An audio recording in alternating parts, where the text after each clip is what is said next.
ಮಾಲಿಕೆ 4 ಪುಸ್ತಕ ಪರಿಚಯ 51 ತಿಂಗಳ ವಿಶೇಷ ತಾಯಿಯನ್ನು ಕುರಿತು ಸಾಹಿತ್ಯ. ಪುಸ್ತಕದ ಹೆಸರು ನನ್ನವ್ವನ ಬಯೋಗ್ರಫಿ. ಲೇಖಕರು ಜಯರಾಮಾಚಾರಿ. ಅಭಿಪ್ರಾಯ ಭಾಗ್ಯ CH ಮತ್ತು ಓದುತ್ತಿರುವವರು ಸಿಂಧು ಜಗನ್ನಾಥ್. ನಮಸ್ತೆ ಜಯರಾಮಾಚಾರಿಯವರಿಗೆ. ನಾನು ಭಾಗ್ಯ CH, ಒಬ್ಬ ಓದುಗಿ. ನಿಮ್ಮನ್ನು ಭೇಟಿಯಾಗಿಲ್ಲ. ಇಂದು ನಿಮ್ಮ ಪುಸ್ತಕ ಅವ್ವನ ಮೂಲಕ ಭೇಟಿಯಾದೆ. ಬಹುರೂಪಿಯಿಂದ ಬೆಳಿಗ್ಗೆ ತಾನೇ ಮನೆಗೆ ಬಂದ ನನ್ನವ್ವನ ಬಯೋಗ್ರಫಿ ಮೊದಲು ಅದರ ಆಕೃತಿ, ಮುಖಪುಟ, ಗಾತ್ರದಿಂದ ಸೆಳೆಯಿತು. ಕನ್ನಡದ ಹೆಸರಾಂತ ನಿರ್ದೇಶಕರೊಬ್ಬರ ಸಾಲು ಸಾಲಾಗಿ ಬಂದು ಕರ್ಚೀಫ್ ಒದ್ದೆ ಮಾಡಿ ಮದರ್ ಸೆಂಟಿಮೆಂಟೇ ಇಲ್ಲೂ ಇರಬಹುದೇ ಎಂಬ ಒಂದು ಸಣ್ಣ ಅನುಮಾನದಿಂದಲೇ ಪುಸ್ತಕವನ್ನು ಕೈಗೆತ್ತಿಕೊಂಡವಳು ಒಂದೇ ಗುಕ್ಕಿನಲ್ಲಿ ಓದಿ ಮುಗಿಸಿಯೇ ಕೆಳಗಿಟ್ಟೆ. ಇದರಲ್ಲಿ ಅವ್ವನ ವ್ಯಕ್ತಿತ್ವದ ಪಾಲು ಇದೆ, ನಿಮ್ಮ ನಿರೂಪಣೆಯ ಪಾಲೂ ಇದೆ. ಮಾತೃದೇವೋಭವ, ದೇವರು ಎಲ್ಲಾ ಕಡೆಯಲ್ಲೂ ಇರಲು ಸಾಧ್ಯವಿಲ್ಲವೆಂದು ತಾಯಿಯಂದಿರನ್ನು ಸೃಷ್ಟಿಸಿದ ಇತ್ಯಾದಿ ತಾಯಿಯಂದಿರ ಬಗೆಗಿನ ಸಿದ್ಧ ಮಾದರಿಯ ಗ್ರಹಿಕೆಯನ್ನು ಪಲ್ಲಟಗೊಳಿಸುವವರು ನನಗೆ ತಿಳಿದ ಮಟ್ಟಕ್ಕೆ ಕನ್ನಡದಲ್ಲಿ ಮೊದಲು ಲಂಕೇಶರು.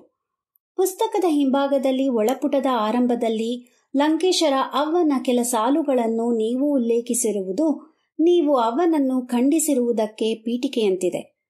ಅವ್ವನನ್ನು ಆಕೆಯ ಎಲ್ಲಾ ಪರಚಾಟ, ಅರಚಾಟ, ಪ್ರೇಮದೊಂದಿಗೆ ಹಳ್ಳಿಯ ಅನಕ್ಷರಸ್ಥ ಜೀವನ ಪ್ರಿಯ ಹೆಣ್ಣುಮಗಳಾಗಿ ಲಂಕೇಶ್ ಕಟ್ಟಿಕೊಟ್ಟಿದ್ದಾರೆ. ಬದುಕಿನೊಂದಿಗೆ ಗುದ್ದಾಡಿಕೊಂಡೇ ಜೀವನ್ಮುಖಿಯಾಗುತ್ತಾಳೆ ನಿಮ್ಮ ಕೃತಿಯ ಅವ್ವ. ಮನೆಯ ಜಗಳಗಳನ್ನು, ನಿಮ್ಮ ತಾಯಿಯೊಡನೆ ಆದ ಇರುಸು ಮುರುಸುಗಳನ್ನು ಬಣ್ಣ ಕಟ್ಟದೆ ನಿರೂಪಿಸಿರುವುದರಿಂದ ಆಪ್ತವಾಗುತ್ತಾಳೆ ಅವ್ವ. ಆಕೆ ತನ್ನ ಹಿರಿಯ ಮಗನಿಗೆ ಮದ್ಯಪಾನಕ್ಕೆ ಹಣ ಕೊಡುವಲ್ಲಿ ಇರುವ ತಾಯ್ತನದ ವಿವೇಕ ಬೆಚ್ಚಿಬೀಳಿಸುತ್ತದೆ. ವಿಶ್ರಾಂತಿಯಲ್ಲಿ ನಂಬಿಕೆ ಇರದ ಆಕೆ ಎಲ್ಲ ಹಳ್ಳಿಗಾಡಿನ ಮಹಿಳೆಯರ ಪ್ರತಿನಿಧಿ ಎನ್ನಿಸುತ್ತಾಳೆ. ರೆಸ್ಟ್, ರಿಲ್ಯಾಕ್ಸ್ ಇವೆಲ್ಲ ಎಷ್ಟೇ ಆಗಲಿ ನಗರದ ಪರಿಕಲ್ಪನೆಗಳಷ್ಟೇ.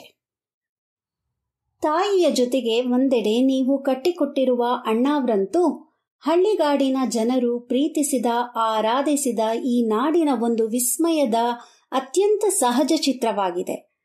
ಮೇಸ್ಟರ್ ರಾಜ್ಕುಮಾರ್ ನಮ್ಮ ಸಾಂಸ್ಕೃತಿಕ ಹೀರೋರಿ ಎನ್ನುತ್ತಿದ್ದದ್ದು ನೆನಪಾಯಿತು. ಮಧ್ಯ ವಯಸ್ಸು ಮೀರಿದ ತಾಯಿ ಮಗಳ ಜೊತೆಗೆ ಮಗುವಿಗೆ ಜನ್ಮ ಕೊಡುವುದನ್ನು ಆಕೆಯ ಗೌರವಕ್ಕೆ ಚ್ಯುತಿ ತಾರದಂತೆ ನಿರೂಪಿಸಿರುವುದು ಖುಷಿ ಎನಿಸುತ್ತದೆ. ತಾಯ್ತನವನ್ನು ವೈಭವೀಕರಿಸದೆ ಗೌರವದಿಂದ ನೋಡಿರುವ ಕ್ರಮ ಸ್ಟೀರಿಯೋಟಿಪಿಕಲ್ ಮಾತೆ ಇಂದ ಅವ್ವನನ್ನು ಬೇರೆಯಾಗಿಸುತ್ತದೆ. ಇವಳೊಬ್ಬಳು ಬನದ ಕರಡಿಯಂತಹ ಅವ್ವ ಎನ್ನುವ ಭಾವನೆ ಮೂಡಿಸುತ್ತದೆ. ಎಲ್ಲರ ಅಮ್ಮ ಎನಿಸಿರುವ ಕುದಿ ಹೆಸರುವಿನ ವಿಜಯಮ್ಮ ಈ ಪುಸ್ತಕವನ್ನು ಬಿಡುಗಡೆ ಮಾಡಿರುವುದು ಒಂದು ಅಪ್ಯಾಯಮಾನ ಆಕಸ್ಮಿಕವಿರಬಹುದೇ? ಇರಲಿ, ಒಂದೊಳ್ಳೆ ಓದಿಗಂತೂ ಮೋಸ ಮಾಡದ ಈ ಪುಸ್ತಕವನ್ನು ನೀವು ಓದಿ ಆನಂದಿಸಿ. ಧನ್ಯವಾದಗಳು.